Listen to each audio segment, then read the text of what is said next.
WalkAwayers. My name is Brooke Lesher, and I have grown up in the South. To start off, I guess I should say I'm probably what you would call a combination of a walk with and a walkawayer, because my journey to WalkAway started way back in the late 90s / early thousands when I was studying for my first bachelor's degree. I was at one of my local colleges where I'd chosen to go to school from an early age, and I was studying journalism at the time. One of my instructors one day was teaching us about the quote-unquote Big Five. And that was the point that I learned that 93% of the world's news media outlets are owned by 5 companies. This was where I learned that you will never see anything that is not family friendly on ABC because they are owned by Disney. This will come into play much later on after Hillary got the nomination. Anyway, during my time at the university, one of the requirements in my department was that you had to do an internship. Well, it just so happened that my internship was to take place in 2000. 2000, if you guys will recall, was the election where the Supreme Court eventually had to decide that George Bush won the election because it was too close to call. Well, my internship was with Al Gore's presidential campaign in 2000. I worked in the communications area, which is just a fancy word for saying that I worked in the mailroom. I was a hardcore Democrat at that time, of course, because I grew up in a family full of Democrats. My grandmother was into local politics here in the county that I now live as a school teacher.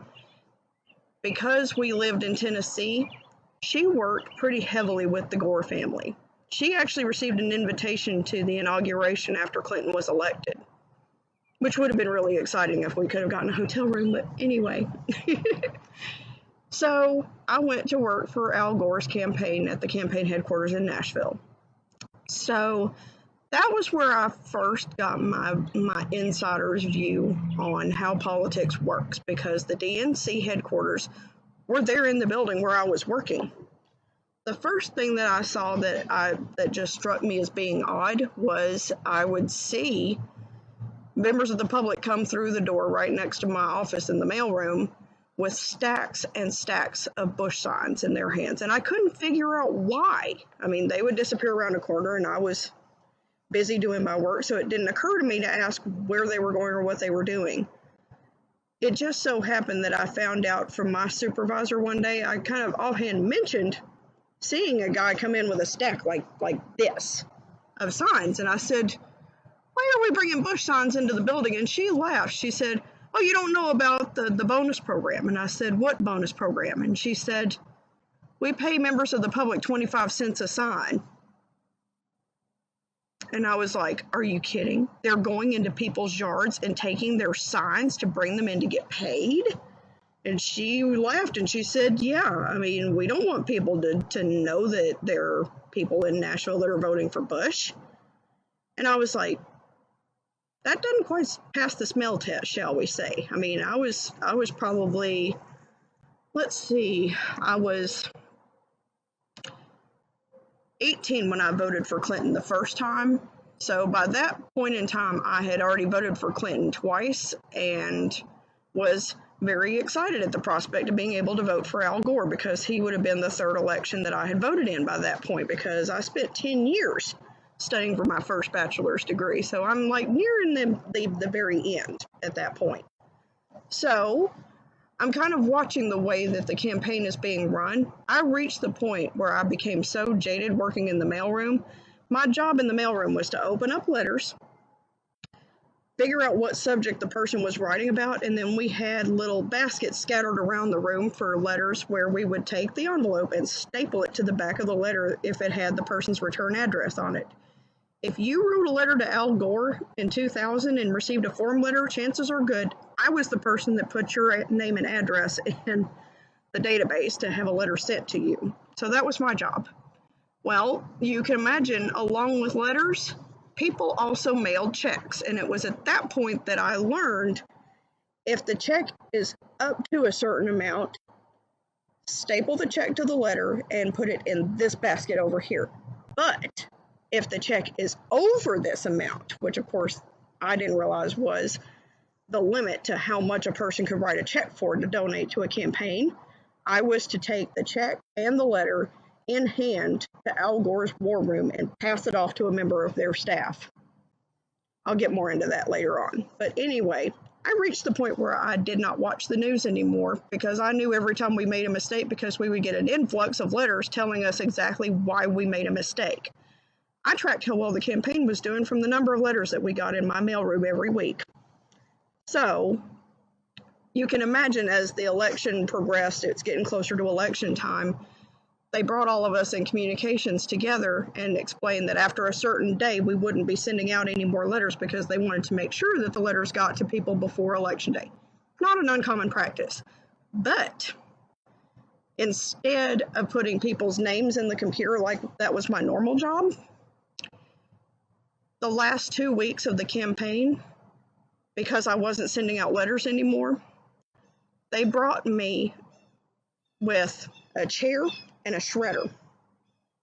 They sat me down in the big open area where the campaign office was and explained to me that I was going to be shredding documents for the campaign because I had to do something. I mean, I was already there. So they brought a box, like big box of letters, sat them down next to me and told me, run these through the shredder when the bag gets full, take it off, put it off to the side, here's another bag, so on and so forth. So I'm thinking, okay, that's fine, until I start looking at the letters. Most, if not all, the letters that I was shredding were in regards to those checks that I had to take to the war room because they were more than people were supposed to be able to donate. They had me shredding evidence that people had mailed checks. At that point, I realized quickly, you know what? It's always the little guy that gets sent to Leavenworth. And I'm just thinking, they just assume that I'm a stupid intern that's not going to know that I'm essentially being asked to cover up illegal activity. That was the first moment, the very first moment. The second was when Donna Brazil let all of us interns, people that were basically working for free because we were college students, that we were going to be required to work 40 hours a week in the weeks leading up to the election, or they would not sign off on our hours for college. I ended up being on school suspension for a year after that because my grades fell through the floor because I had to skip classes every day for like 2 weeks because of this. So yeah, no love lost, especially not now that she's on Fox. Anyway, skipping on ahead, that was when I learned, studying to be a member of the news media, we were trained to write articles at an 8th grade understanding level. That was my first time really realizing that the news media assumes that the people that they're writing for have a distinct lack of intelligence. I knew my family members, people that were hardcore Democrats, that deserve so much better than the way they were treated. But even then, I still continued to vote Democrat. I voted Democrat every election until 2016.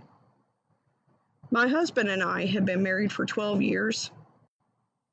He was with me. I mean, he had voted Democrat pretty much all his life up until the point that we moved back to Texas. My husband is originally from Texas, and in 2010, my husband and I moved from Tennessee all the way down to Texas.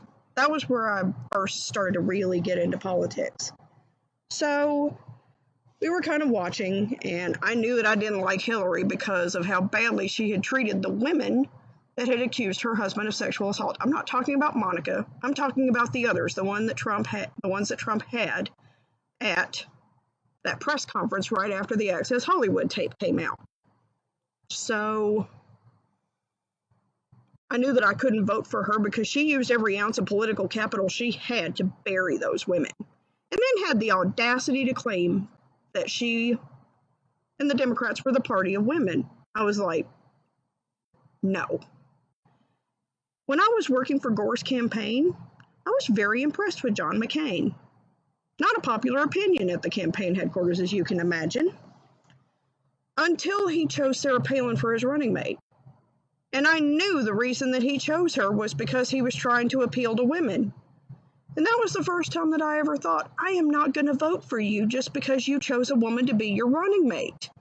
I'm not going to vote for somebody just because she's a woman. She has to be qualified. She has to have views that I agree with. So when Hillary's entire campaign centered around the fact that it was her turn and that she gave off the air of somebody that just believed that it was her turn. And I'm thinking to myself, you're going to have to give me more than just the fact that I should vote to not betray my gender. Something, of course, that I was told after the campaign and his election. So we were still living in Texas, preparing to move back to Tennessee when the primary happened in 2016. My husband voted for Marco Rubio. I voted for Bernie because I was still on the Democrat side, but knew that I couldn't stomach voting for her. So I voted for him because I liked a lot of his ideas, having not really a lot of understanding about how they would get paid for. That was my first mistake, but anyway. So after the primary, when Trump got the nomination, that was when the media completely lost their minds. But I think the true moment when I finally just said, you know what, never again, was when Hillary came out and called half of Trump supporters. She could put them in a basket of deplorables. And I'm thinking to myself, let's be real. You don't mean half of us. You mean all of us. All of us that didn't vote for you. All of us that disagree with you. All of us in the flyover states. One of my favorite videos to watch from election night is the Young Turks.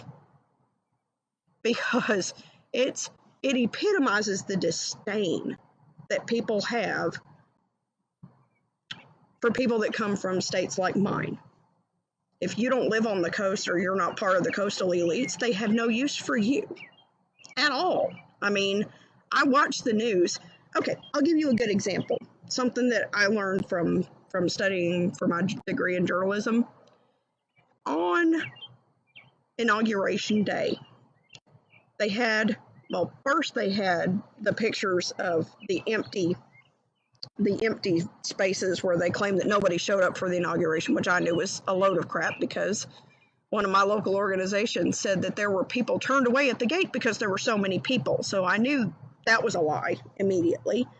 But then I watched them disparage Donald for when he and Melania came down in the car where they were supposed to meet with the Obamas for breakfast.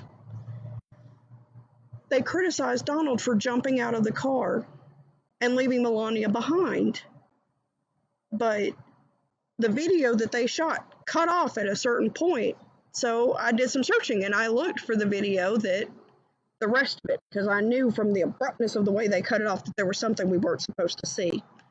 Sure enough, it's Donald rushing ahead while the driver opens the door for Melania, so that he can run up and open the door for the Obamas in a sign of respect. They cut that part off of the video to show that he's a misogynist that leaves his wife behind. He's a racist. 2 of his wives are immigrants, for God's sake. You know, I grew up around Democrats. I always thought that the Republicans were the racists, until I learned after doing some research that the Republican Party was founded to eliminate slavery. That was the purpose for the entire Republican Party being founded in the first place. But then I started getting arguments from people that I worked with saying, yeah, but that was so long ago. And I'm like, well, how about the Voting Rights Act of 64? Is that close enough for you? And they were like, what do you mean? I said, the Democrats voted unanimously against that. Hillary praised Barry Goldwater and Margaret Sanger. I can't begin to tell you how shocked I was when I found the video of her talking about eliminating the numbers in the Black community. And then I started to think, all the Planned Parenthoods in the areas where I grew up are in the poor areas. Why do we think that is? Are we trying to get rid of people that we think are a drain on society? Are you kidding me? But sure, I'm the racist. Are you kidding? So there's that. There's the open disdain that the entire Democrat establishment has held, and the media, who I view as nothing more than a bunch of propagandists for the Democratic Party. So these are just some of the many, many, many reasons that I chose to walk away. I went from being an absolute vehement liberal all my life to taking that red pill in the fall of 2016. Unless they fix the links that they've fallen down, I will never vote Democrat again.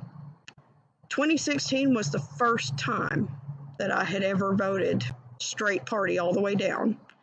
Before that, I was a person that would vote for the person, whether they were Republican or Democrat. I kind of tended to think of myself as a kind of a moderate. I have family, friends that have all turned their backs on me because they think that I am against gay people because I voted for Donald Trump.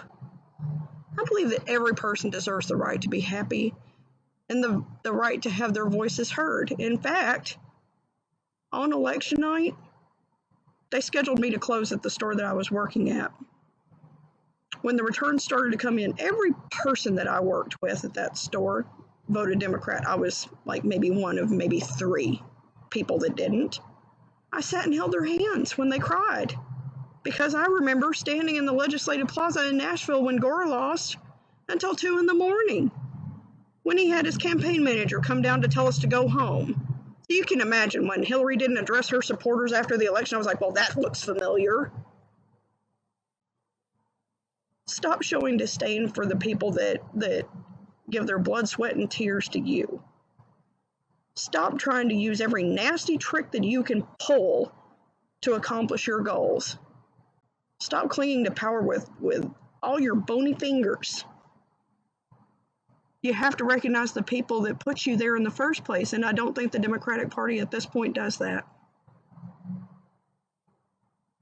I have found so much love and acceptance in this group.